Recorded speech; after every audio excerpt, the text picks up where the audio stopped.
As I look outside, this sea extends up to Chowpatty, right? And I used to study on these Janjira motor work. There used to be cement benches under the street light because there was no electricity at my home. I walked barefoot until I was 12, not far from here, just I would say 20 minutes walk down from here.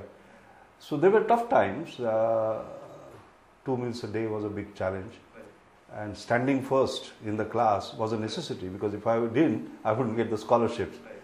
What it told me was that scarcity is a good thing to have, because then what happens is that when you have scarcity, you have to, what shall I say, get more from less. So you become very innovative.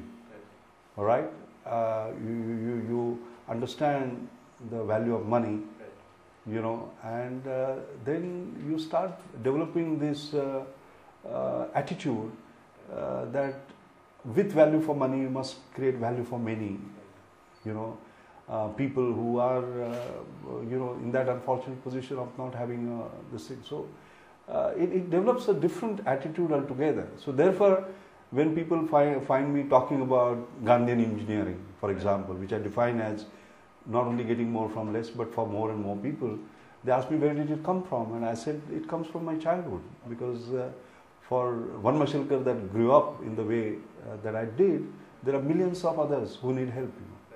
But you've done very well, but a lot of it would also be part of how your mother brought you up, or the sacrifices she has done.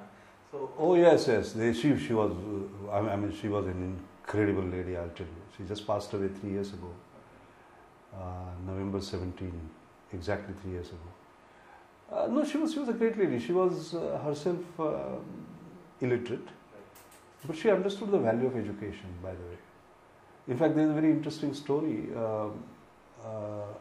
which I did not know. I got to know about it only when I became 60, and I'm a hot favorite in Pune, so they celebrated, entire Pune celebrated, and at that time she was interviewed without her knowing that she was getting interviewed, because somebody came with a mic in the purse and spoke to her, and she just spoke.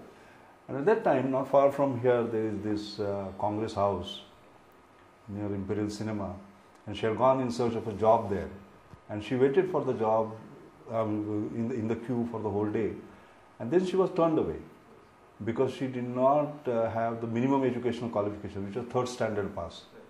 No, come on, for 3rd standard pass you don't have a certificate, so she could have lied, that I'm 3rd standard pass, but she did not. I mean, that was the one value she gave me.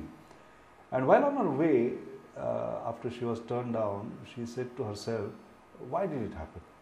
It happened because I did not have education. So I want to make sure that my son had the highest possible degree. She did not know what it was. So when I did my bachelor's degree in chemical engineering, I wanted to leave a job because we were very stressed. She said nothing doing. She had found that there is a PhD. I did my PhD. After that, I said enough. She said no, there is a postdoc, and she made me do postdoc.